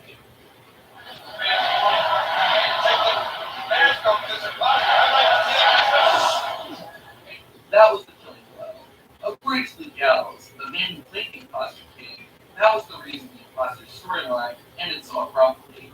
Luckily, though, everyone involved seemed to do all right. King continued his WWE career and is now a Hall of Famer.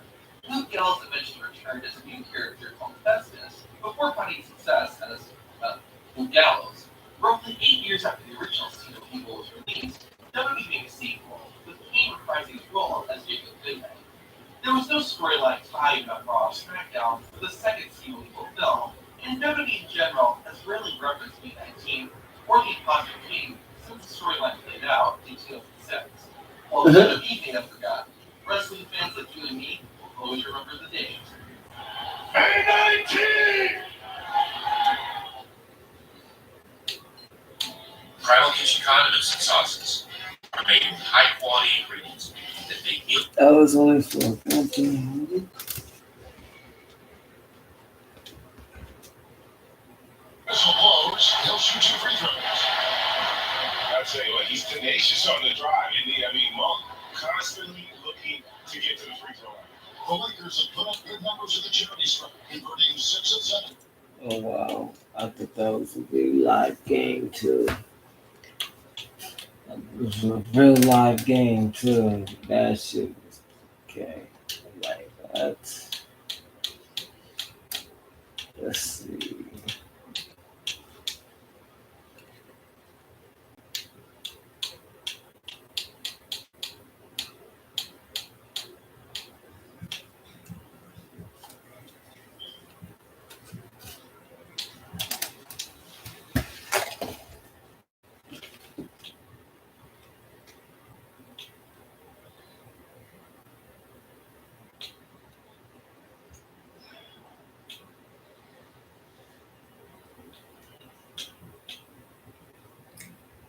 Hmm.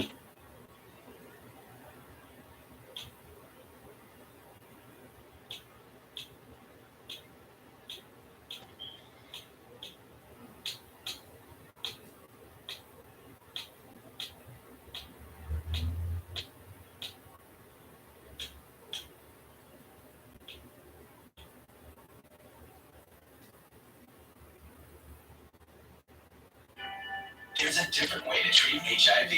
It's once monthly injectable Cabenuva.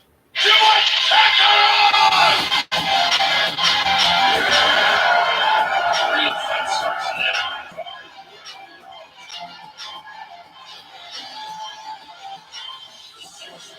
You rely on is breathing. They will all be turned to dust. Search for my friends. You're gonna This is the truth now. Ultra!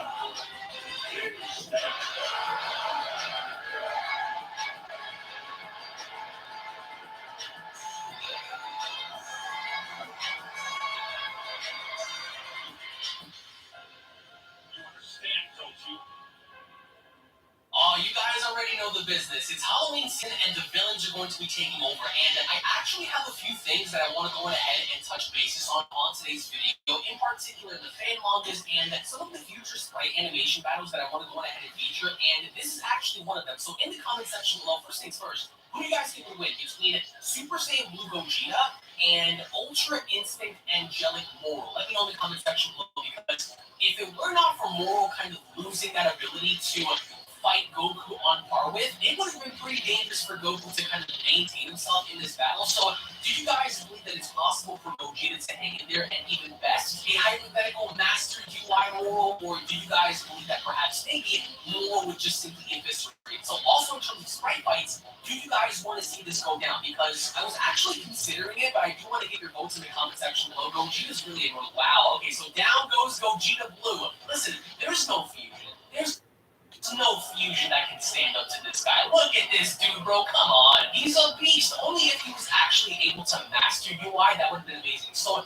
in the comment section below right now, let me know, yay or nay, Gogeta Blue versus Ultra Instinct Moro. And I understand some people might say, well, what about Vegito? Listen, they don't have the Pataras, so therefore we can't really do that. But if you guys want me to kind of substitute Gogeta Blue for Vegito Blue instead, let me know. So the villains are taking over, and by no means are they going to be taking it easy. So with that being said, let's go ahead and dive into the next battle, because instead of talking sprite fights, I have a fan manga idea that I want to go ahead and share.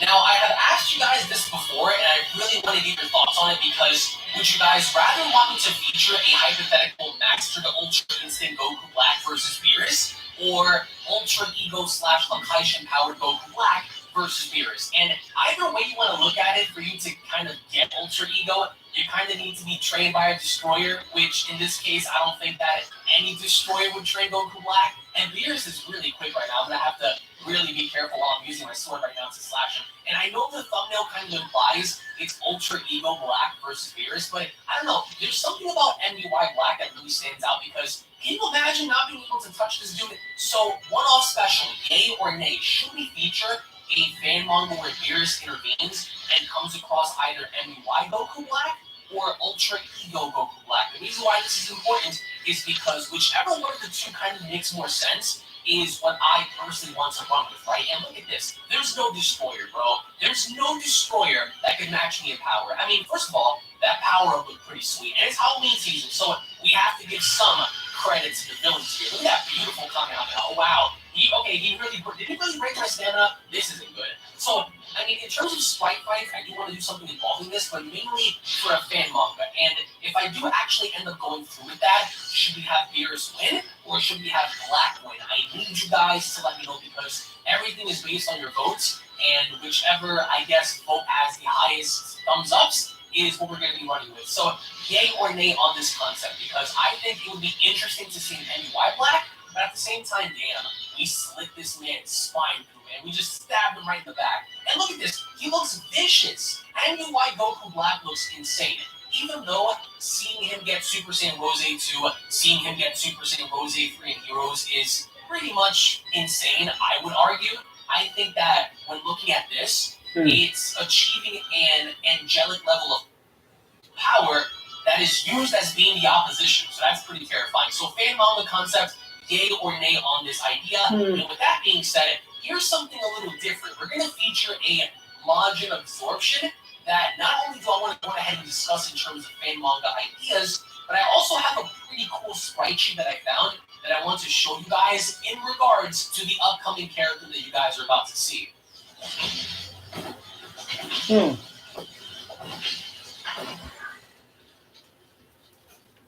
Now, as wacky as this is Super Buu with Mechi Kakura absorbed versus Super Saiyan 5 Vegito. So, as of course you guys can see here on your screen, we actually have a Mega Fusion that consists of Omega Shenron, Janemba, we have Frieza, Zamasu, we have Super Buu, and I don't even know what to call it. I'm just going to call it what it is, and that's insane. So, if we were to pit up this Mega Fusion against any character that you guys want to see in a sprite fight, who would it be and why? I have many different ideas. It could be the inclusion of Vegito, it could be the inclusion of Beerus, perhaps maybe throwing in an Angel, perhaps Whis. I think the Grand Whis would be a bit too much, so if you want to see that, I think it's just, again, a little too absurd.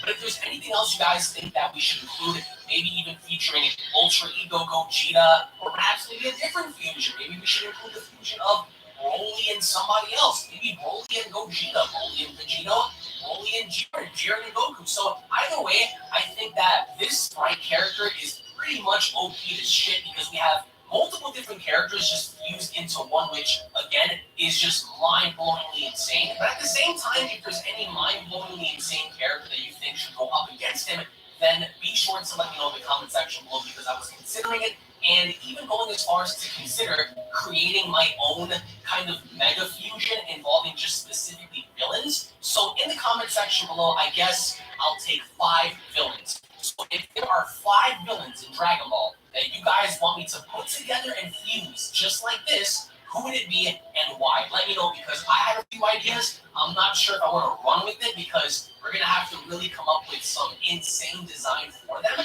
But I think it would be kind of a cool thing to see what it would be like to have all of them run together. Yo, my character is eviscerating Vegito. It's done. I mean, first and foremost, he plays very well. I think this is an old model, by the way, like a few years old, and he still plays pretty good too. So Super Buu Mechi Kabura, Demon King Mechi Kabura, absorbed once more similar concept to the sprite characters that you guys have seen. So let me know in the comment section below on 5 characters to fuse and why. Remember, they're villains only. So with that being said, let's go ahead and continue the spectacular season that is Halloween and feature yet another villain open on one of the protagonists' candy acts.